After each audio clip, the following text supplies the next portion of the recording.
हाय guys, मैं हूं परमेश्वरी पैंकरा।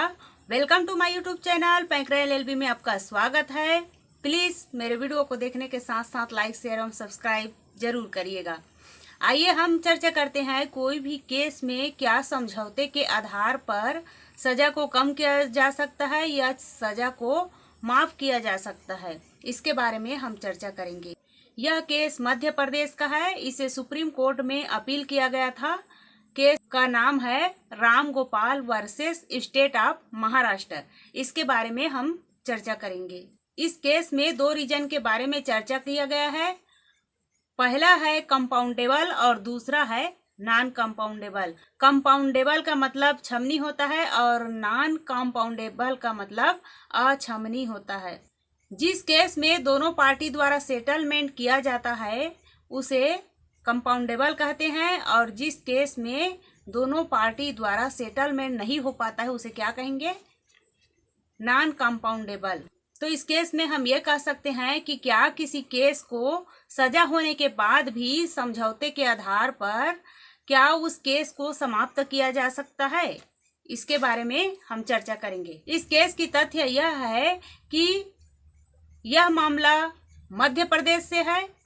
इस घटना का मुख्य तथ्य यह है कि दोनों पक्ष लड़ाई झगड़ा होते होते फरसा से वार कर देता है, जिससे गंभीर चोटें आ जाती हैं और गहरा जख्म हो जाता है, जिसमें शिकायतकर्ता द्वारा शिकायत करने पर आईपीसी की धारा 323, 294 और 326 और 34 के तहत अपराध दर्ज किया गया और उसके बाद न्यायालय में चार्जशीट पेश किया जाता है।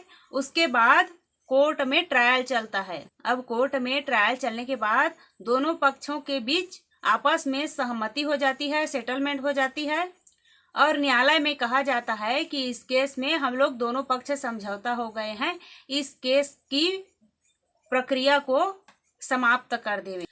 चूंकि न्यायालय ने आईपीसी की धारा 323, 294 को खत्म कर देता है और आईपीसी की धारा 326 में सजा दे देता है।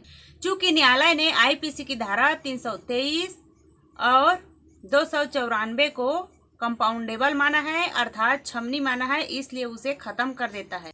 और न्यायालय ने कहा आईपीसी की धारा 326 की प्रोसीडिंग को खत्म नहीं किया जा सकता है, अर्थात उसमें सजा को बरकरार रखा गया। उसके बाद मामला कहाँ पहुंच जाता है? हाई कोर्ट में पहुंच जाता है, जहां पर हाई कोर्ट की ग्वालियर बेंच में सुनवाई होती है और हाई कोर्ट ने भी आईपीसी की धारा 326 को नॉन कंपाउंडेबल अर्थात अछमनी कहकर खारिज कर देता है। उसके बाद मामला सुप्रीम कोर्ट में पहुंच जाता है। 29 सितंबर 2021 को मामले की सुनवाई होती है। कहां पर? सुप्रीम कोर्ट में, जिसमें माननीय मुख्य न्यायाधीश एमनी रमण द्वारा सुनवाई की जाती है। उसके बाद सुप्रीम कोर्ट इस केस में डिस्कस करता है कि केस कंपाउंडेबल है या नॉन कंपाउंडेबल है, और सुप्रीम कोर्ट ये भी कहता है कि दोनों सेम गांव से हैं, वादी और एक्यूज्ड दोनों एक ही गांव में रहते हैं और दोनों पक्ष कहते हैं कि हमने मनमुटाव और जो भी बुराई थी और दोनों के बीच में जो भी लड़ाई झगड़ा हुई थी हमने उसे अपने दिमाग से हटा दिया है। और सुप्रीम कोर्ट ने कहा कि गांव की शांति व्यवस्था को बनाए रखने के लिए इस केस को खत्म किया जाना चाहिए, क्योंकि दोनों पक्ष समझौता कर लिए हैं। और सुप्रीम कोर्ट ने यह भी कहा कि सीआरपीसी की धारा 482 के तहत हाई कोर्ट इस केस को क्या कर सकते थे?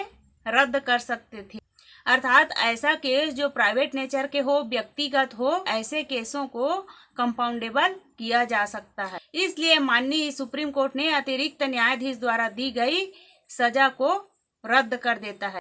इस प्रकार ऐसा केस जो कंपाउंडेबल और नॉन कंपाउंडेबल हो, अर्थात सजा हुई हो, उस केस को कैसे समाप्त किया जा सकता है, इसके बारे में मैं आप लोगों को बता दी हूँ।